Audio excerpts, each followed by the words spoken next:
Hello, friends, and welcome to episode 116 of the CUInsight Experience. This episode is brought to you by our friends at CUIs, the leading talent development provider to the credit union industry and a longtime supporter of all of ours here at CUInsight.com. So after listening to this episode, head on over and check out the CUIs podcast on CUmanagement.com. It is great content from thought leaders inside and outside of our credit union community, and one I can tell you don't want to miss. My name is Randy Smith. I am one of the co-founders of CUInsight.com, and I'm lucky enough to have conversations with the amazing people who make credit unions so great and bring them all to you. From time to time, we bring on a guest from outside the credit union movement. This happens to be one of those, and I get to pick their brains and see if we can't find a few nuggets that we can all learn from.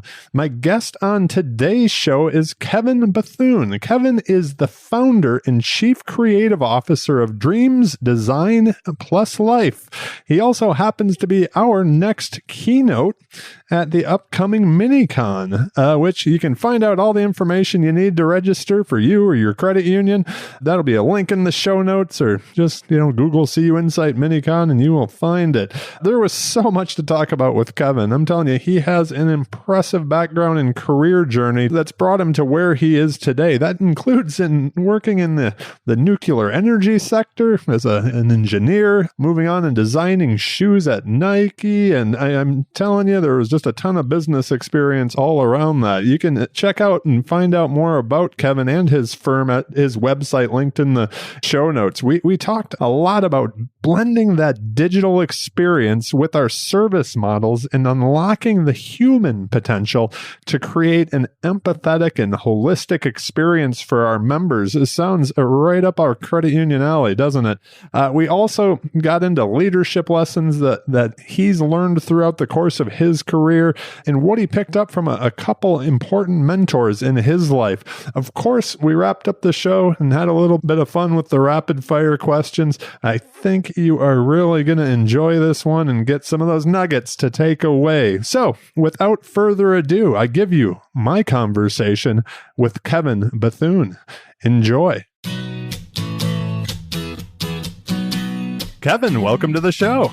Thank you for having me. I have to tell you, when I was doing the research for the show, I was so excited to talk to you, but I almost was like, where to start? And it was kind of those scratch my own itch questions that I had to ask for you. So I hope everybody enjoys this as much as I think I'm going to.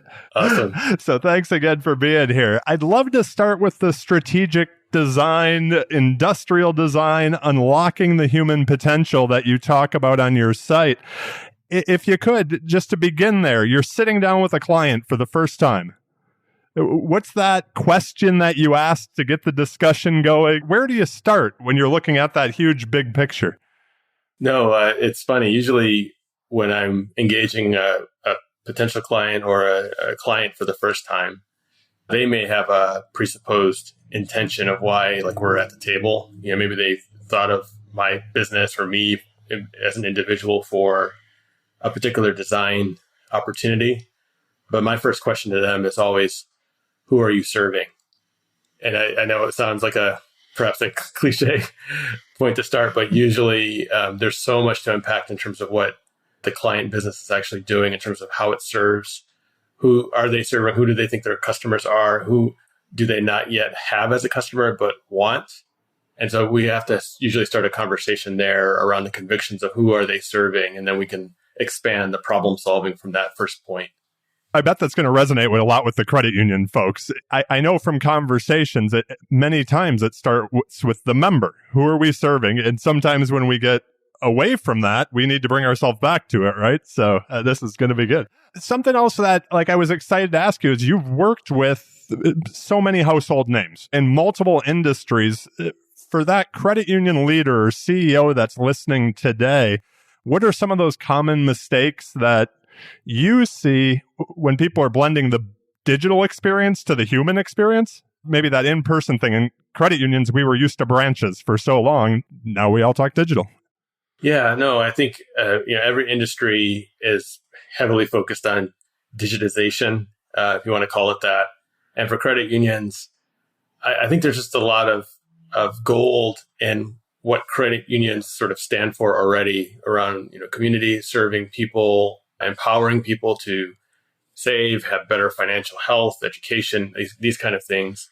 But in the spirit of digitization, I think oftentimes we get too mired in the conversations around market funnel and path to conversion. How many clicks does it take to get someone to opt in, and analytics, and all those things, could be useful and good. But we just can't forget that human beings, your credit union members, are not living their lives against a market funnel. And many times we have to really understand and get on an even playing field with our constituents to say, what is their journey like? What is their day in a life like, month in a life, year in a life in a life? and really unpack the inflection points that matter to those folks, and not wire everything around what our business thinks it needs right now. So there was a line on your website that I absolutely loved. Some words, let's just put it that way. The unlocking the human potential to create empathetic and holistic experiences. What does that mean? Is that what you're talking about there? Does that lead into it, or? Yeah, I think in many ways, when we think about a lot of the tech platforms that we navigate, I think the big ones have been very much wired against an advertising business model. We think about it that way. What's going to get the most visibility, how's the SEO? How does it rise to the top when I search for something? All in the spirit of getting that conversion. And again, if we're serving people, then I think we need to appreciate what makes us human, and how do we actually design and innovate solutions that unlock humans' sort of capability, humans' potential, and allow us to be even more human, and have actually a way that we foster even better human connection between each other, which I think sometimes digital, in quotes, gets in the way of that. Okay, so I know we're going to get into this later in the show. I have some questions about it, but it's interesting to me because it feels like it's not something we often see. You have that mechanical engineering background, but to also have the focus on the human side and that empathetic, side of life, that seems like a pretty good combination to have. Oh, thank you. It definitely wasn't part of any master plan in terms of how things unfolded, but I think navigating in the early part of my career as an engineer, and some of the curiosities that unfolded from there, and then navigating different business constructs, different business platforms, and just seeing how much stuff, bureaucracy, politics, noise gets in the way of how we serve people. I think where my convictions sort of spark first and foremost, anytime I'm in a meeting room, anytime I'm with a team, it's who are we serving? And just realizing that there's so much opportunity still to serve each other in a more humane way than just chasing business metrics for the sake of it.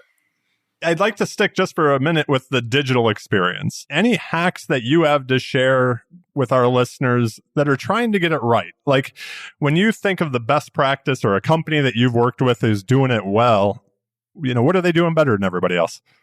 Not to say that a business should try to build all these things in a flash, but I think there's something to be said for the holistic, seamless experience. And now in today's converging world, I think that lives at the intersection of multiple things. I believe that future-proof businesses have to now navigate at the intersection of the commerce that they normally do, the business mechanics of what they have to actually achieve. But there needs to be an overlap with the communities they serve beyond just the end user. There's usually a system of stakeholders that we need to satiate. And, talking to the credit union audience, community is a big deal.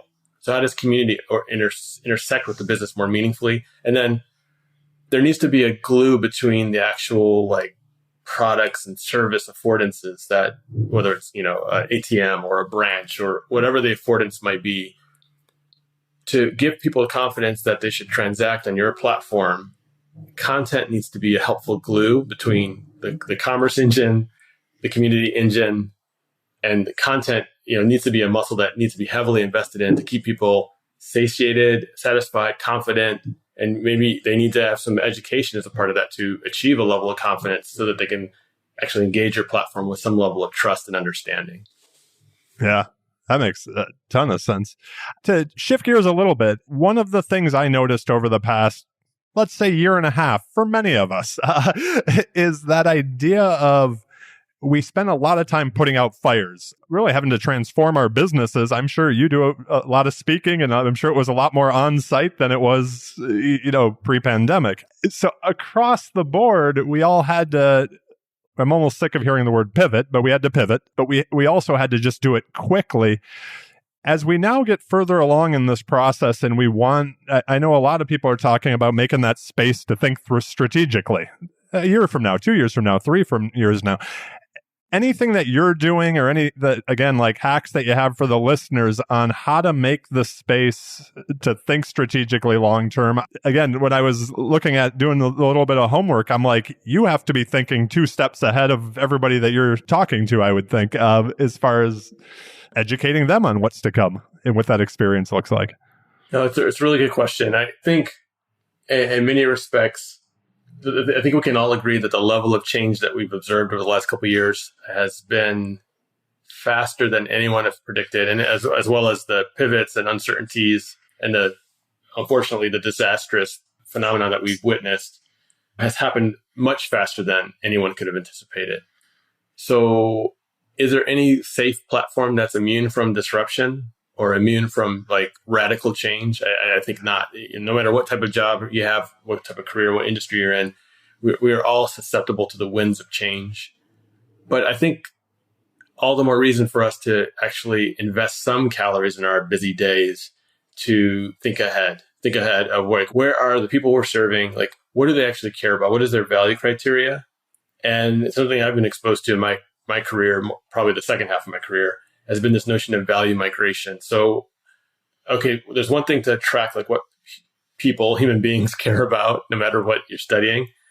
But based on the winds of change, the trends, the headwinds, the tailwinds, we can start to anticipate like, where is that value criteria going to migrate? Like, how is it going to either stay steady because we're humans at the end of the day, but what other facets of what we care about may change based on competing priorities, winds of change, and anticipating not just one future that's most likely, but anticipating different future scenarios. And, in the work that I do with my client partners is we try to imagine a multitude of scenarios that we could design for, giving us more canvases, more imagination possibilities, so that if we sort of idealize the futures that we want to live in across those different scenarios, it gives us information of the bets that we can make today to prepare for uncertainty. That makes a lot of sense. I am so intrigued just like watching how people react, I guess. We had this time of almost scarcity and things that we didn't normally have to think of day to day life. Things like that. Like, what is important? Is it the bigger house or the title or the whatever it happens to be? Or does this time period make us all reflect and take a look and kind of like say, what is our driver? What is our moral, what is that code that we have that we're working towards? So what's important, right? Definitely agree. Personally, myself, my family, definitely have spent a lot of time, a lot of conversations taking stock of like, how much noise did we spend in like traffic? What were some of the unproductive uses of time? What did we care about that's no longer like even important? Like, how do we reconnect with old friends and not allow the noise to get in the way? Those kind of things. Yeah, it's interesting to think of how we're all going to come out of this, right? So I'm a big believer in that we are shaped by those people we choose to surround ourselves. So who does Kevin surround himself with? How have they helped you in this career journey that you've been on over the years? I definitely gravitate to curious, lifelong learners. And I definitely zero in on those luminaries and even friends in the network that like, wow, they mastered something at a world-class level. But they're not satisfied with that. They don't like fall into a comfort zone and say, oh, I did that thing, so I'm going to ride that into the sunset and retire off that story. They go look for a new story, a new thing to sort of spend their calories on. And over time, like many of my friends end up becoming these cross-disciplinary misfits, that almost like edge dwellers that are comfortable living in ambiguity. And I tend to be drawn to those people. Yeah, that's an interesting group, right? So, lifelong learning. I'm a believer. I that was something I noticed. Again, making maybe a little bit of an assumption but you must fall into that category. Just when I look at your career path and the different areas that you've touched, how has lifelong learning, number one, I mean, helped you and been an important part of your life? But then I would also ask you, kind of back to that space thing for strategic planning. How do you make time to make sure you're still learning and in different areas over maybe what you're working in today, right now, in your business? Yeah, no, I think my journey is definitely, again, like never was a master plan, but what I do sort of take a little bit of credit for is just listening a little bit to like what my heart and gut are saying, and that there's curiosities, but then also I might be navigating situations where it's like, I want to do something. I want to feel more empowered to do something. I think I can think bigger on this topic, but perhaps the organization that I'm a part of is perhaps limiting my ability to actually forge in that direction.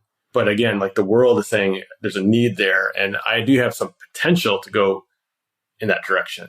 I think resistance has been a helpful tool in the path to really solidify the convictions against those curiosities and to make some calculated bets to say, this multidisciplinary leap does make sense because that's what the future is showing is required if we think ahead. And then the combination of engineering, volition, combined with business acumen, combined with creative problem solving, like that eventually was sort of a revelation of sorts. And again, like it took a lot of calculated risk taking, a lot of like side hustle work on top of whatever day job I was in to really flesh out, like, is there evidence here to move forward? And I got into a habit of like quarterly revisiting sort of the long-term sort of career plans and aspirations against what I was mired in at the moment. That's interesting. I've been asked this question, I will say, even personally, often over the years, is that idea, and something you just said, the doing something as a side hustle first to see if it is there. David and I started CUInsight 13 years ago now. In the first 2 years, it was a side hustle, right? Until we got to the point where we could be like, I quit everything else. Let's do this. But I know there's kind of that two sides of it. Some people are like, nope, you have to quit and put in the 1,000 hours and just go. We took the approach more of still kept the day job for a little while.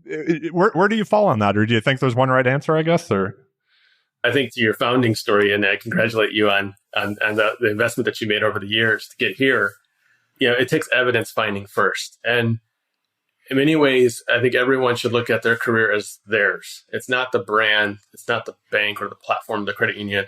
It is your career, first and foremost. But we happen to spend time based on the agreement of earning a salary from a platform or from a company that I'm going to, become employed by your platform. But there's an agreement. You're paying me a salary for the value prop that I can give you as an employee. Now, granted, ideally, we're more than just transacting, right? We ideally have a relationship built on trust and camaraderie, and we believe in the same mission. But at the same time, I will join your platform for as much as I can grow, for as much benefit that you can get from my contributions. And there may become a time or maybe a season where it doesn't make sense anymore and we part ways respectfully. So I think that's how we should sort of look at things. And if it is your career, if you're not getting particular evidence opportunities on your current platform, then maybe the side experience makes sense. You're not accountable to your employer on your lunch hour and your nights and your weekends.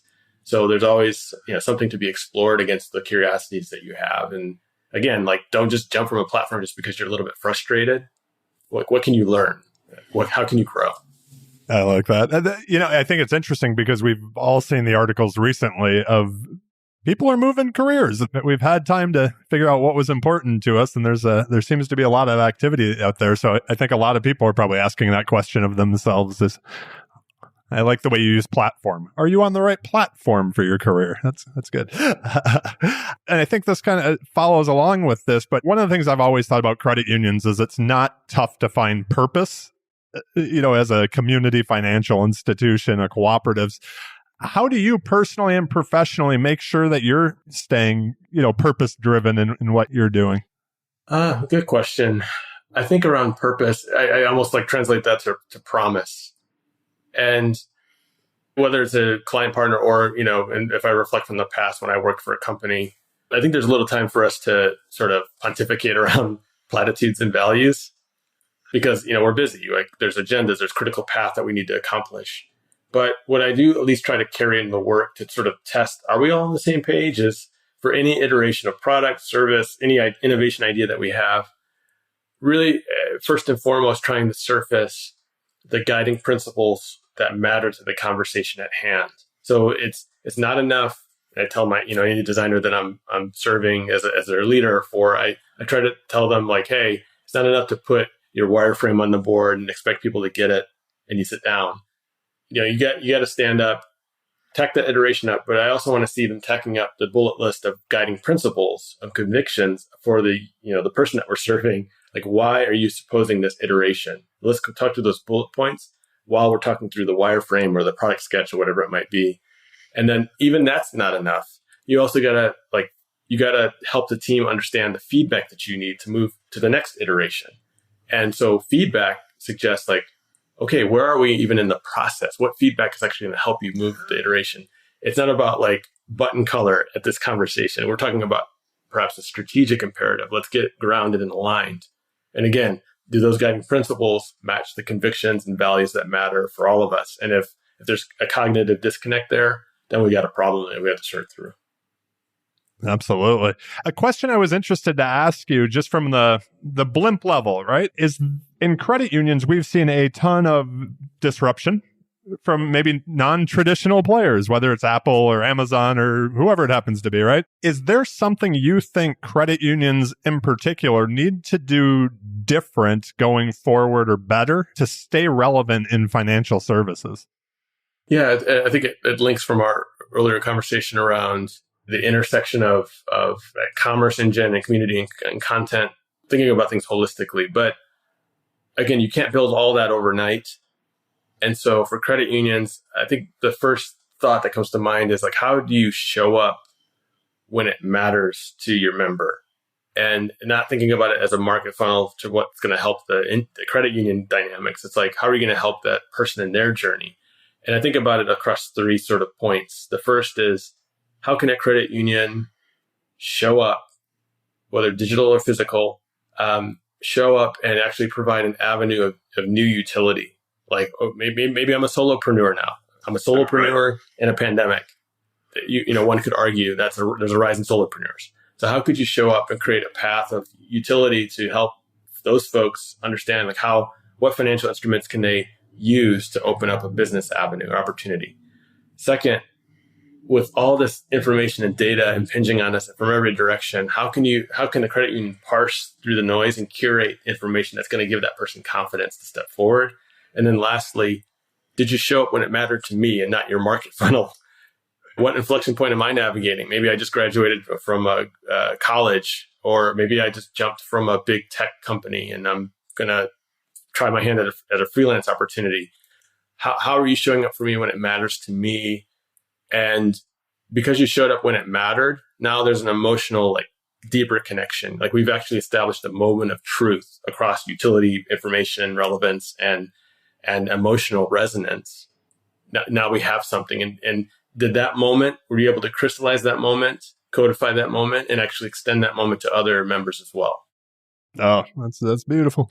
I'd like to jump onto your career journey a little bit, let people get to know you more. I think people are going to be so excited to have you as our keynote at Mini-Con. So, a mechanical engineer. I've danced around this in a few other questions, but a mechanical engineer in the nuclear power industry to Nike, and then design school, consulting, and now entrepreneurship.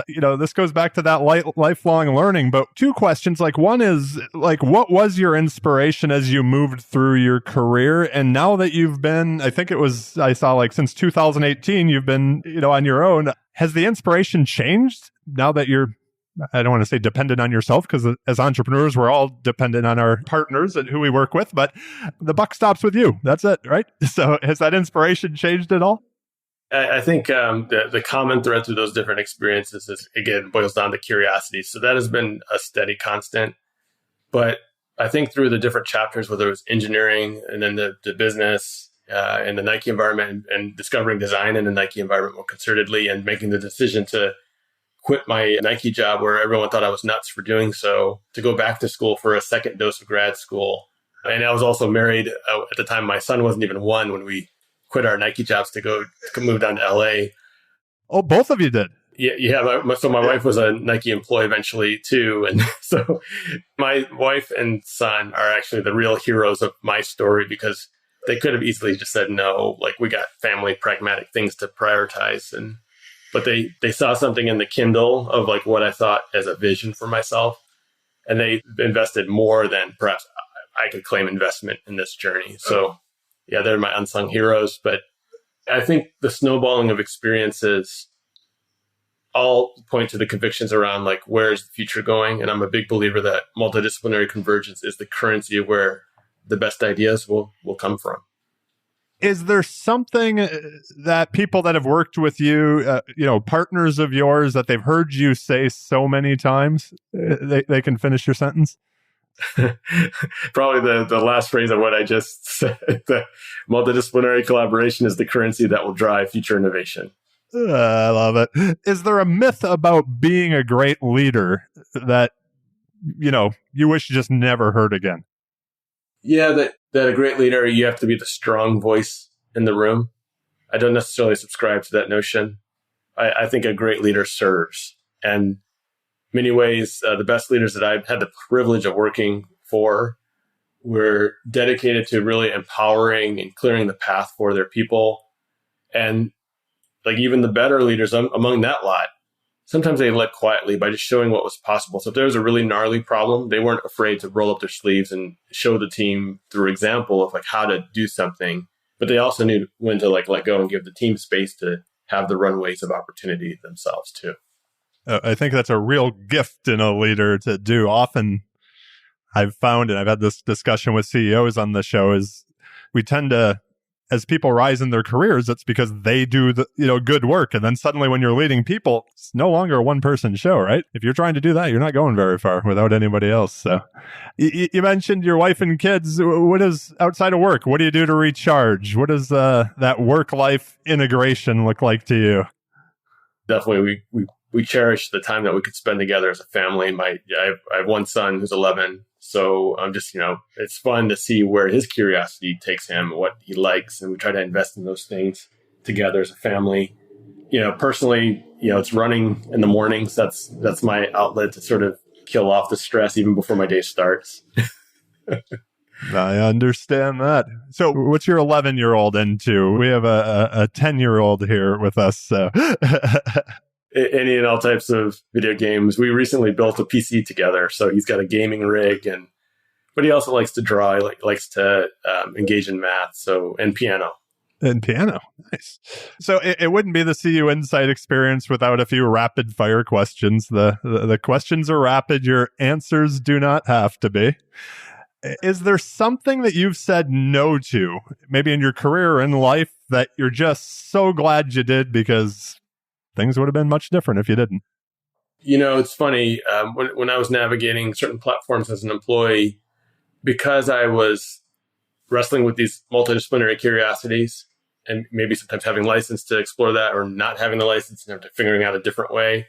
But many ways people would see what they saw and just immediately gravitate. Oh, I thought he was great at numbers, so I'm going to suggest he go do a finance job or a demand planning job and it's like, well, that's not where my curiosity would take me, but I'm being strongly suggested, almost even like, politically encouraged to go in that direction, and having to like watch people get soured by the fact that I'm not following their instruction or following their advice to do what best serves them. So that's one way of saying no. And you have to do that at times. And then as an entrepreneur, sometimes, based on the network, again, all gratitude to the network for the opportunities that come about. But sometimes some of those opportunities are not right. So I've been pulled into conference rooms, being pulled into group pitches where they want to like address a digitization of this laggard industry. And it's like, okay, there could be a lot of money on the table to do this work, but it's going to take me, 6 to 12 months. And then I have to find other resources, team members to pull into it. And do I really want to spend a year of my time on catching industry up to all things digital versus going after work with laser focus that fits the mission of my company, Dreams, Design, and Life, around like the human potential quotient and the idea of achieving holistic experiences across physical, digital, and service touch points. This work over here is not addressing that. Right. I think it's a beautiful place where we can say no, where we're like, we're just not the best for that. We're going to go here. I love it. Has there been a recent purchase that you didn't know you needed, but now you're like, can't live without it? Over the pandemic, most people bought Pelotons and puppies, it seemed like, from Facebook. So, yeah, I think a puppy did sort of enter the equation about a year and a half before the pandemic started, and it was sort of satiating the son's curiosity around owning a pet. But I haven't been with pets for a long time, but during a pandemic, oh my gosh, the amount of like positivity that brought to the household, even with the challenges happening outside our walls, that was so helpful. I think our dog during the pandemic got more walks than he ever had in his life. So I bet. So what was Kevin like in high school? And did you get in any memorable trouble you're willing to share? Actually, I was a straight shooter, a religiously straight shooter, hyper-focused, hyper-disciplined. And I think part of that was because I was a skinny, wiry, sort of nerdy kid. And it's funny, the track and field and cross-country team, like I think took one look at me when I was young in high school and said, "You're coming with us." You've always been a runner. There was no time to get in trouble because I was always in competition, always on the team bus. And I think that would definitely get that the focus and discipline that came from endurance running translated into my studies as well. So was education growing up, was that something in the home or something you were naturally just internally motivated for? I think, again, just the privilege of really appreciating my parents and the sacrifices that they put in, middle-class family upbringing, but they were tremendous, like tremendously high work ethic. And, I think they were so helpful in getting us kids to imagine like what was possible. So really they were experts at stoking potential. So I really appreciate about the way that I was raised in the family value system. Thanks to the parents. They did good. So excited to ask, I saw on your website again, you got a book coming out, your first book. It sounds like it'll be early 2022. So I always love to ask people what they're reading. My guess is you've been writing a lot. Can you tell us about the book once it comes out, or there's a pre-order? We'll link to it all in the show notes. You can go back. But what's the book about? And then what are you reading? And what's that book that you think everyone should read? Maybe one you've gifted people. Oh, goodness. So I'll start with the gifted book that I recommend everyone read. Is one that was written by my mentor, Kevin Carroll. He's one of my handful of mentors. So Kevin wrote The Rules of the Red Rubber Ball. Literally, the small book has a piece of red rubber ball from your childhood in the cover. So you can't miss it.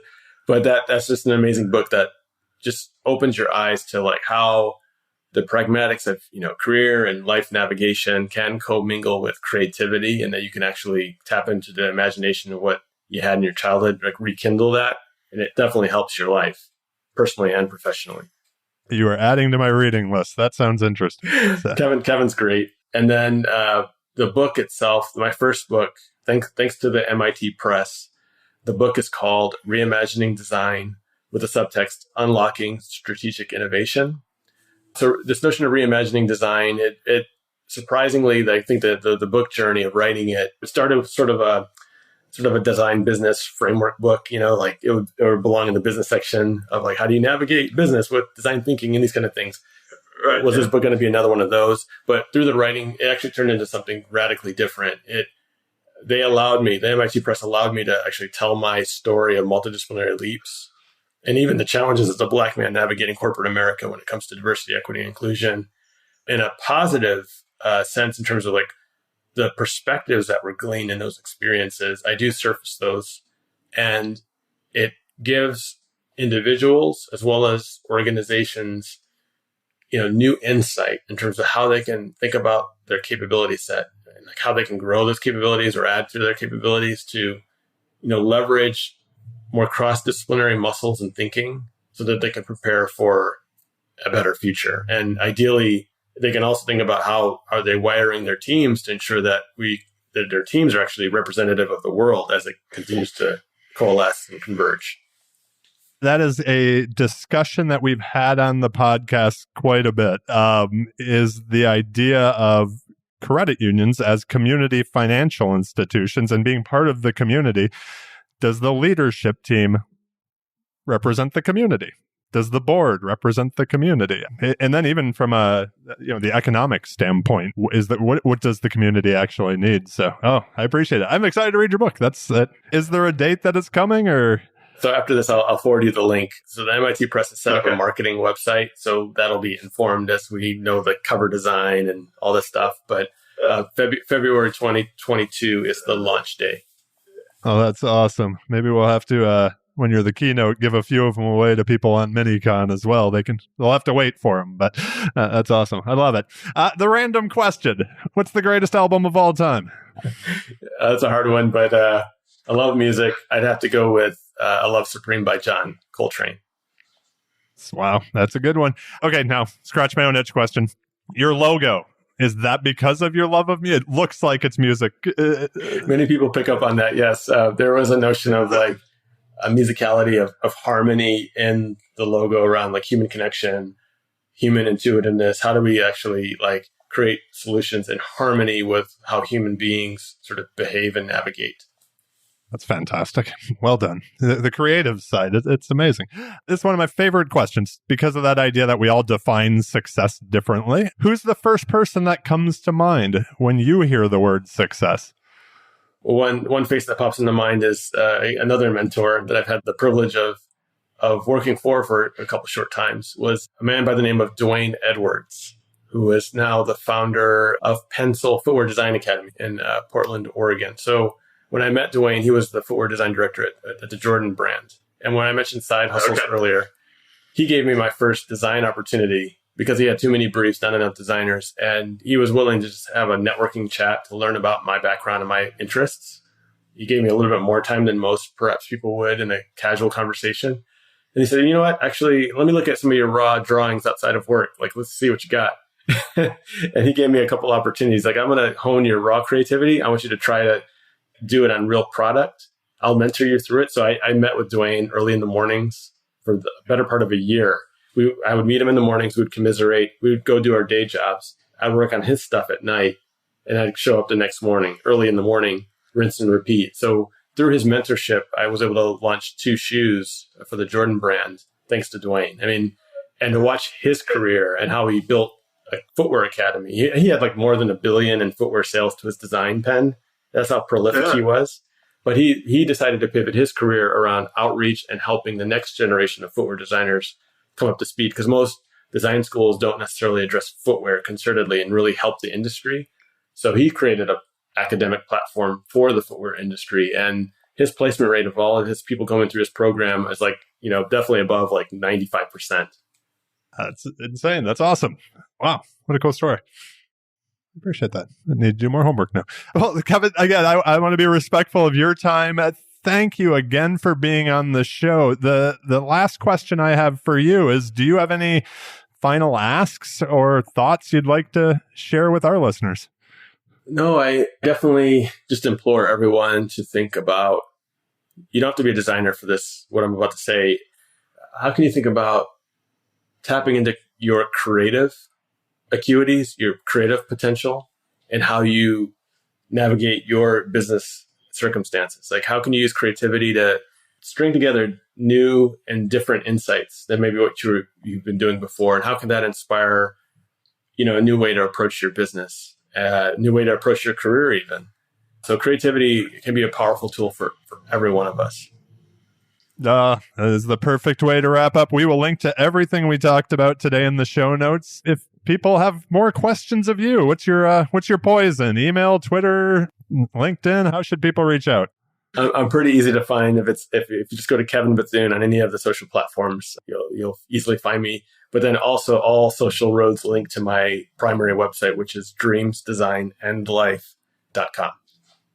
So we will link to all of those. Thank you again, my friend. I appreciate you taking the time. I cannot wait to hear your keynote at Mini-Con, and I hope you have an amazing day. Thank you for having me. It's been a pleasure. Before we go, I would like to take a moment just to thank all of you for listening today. Thank you for being you and allowing us to have this much fun doing with what we do. And once again, thank you to Kevin for being on the show and sharing, those lessons he's learned and hacks with all of us, and taking time out of his busy day to have this conversation today. And a big thank you to our sponsor, CUIs. As I mentioned to start the show, make sure to go over and subscribe to their podcast over at CUmanagement.com. It is one of my favorites and one that I don't miss. A few more things. As I mentioned earlier, head on over to CUInsight.com Mini-Con and sign up there. We can't wait to engage with you all here coming up soon and throughout the year. Don't forget to subscribe to this podcast, the CUInsight Experience, on your favorite podcast player, Apple, Google, Amazon, Spotify, Stitcher, iHeartRadio, wherever you do your listening pleasures, and check out the CUInsight Experience podcast book list to find your next great read. Thank you all again for listening. Have a great day, and please be well, friends.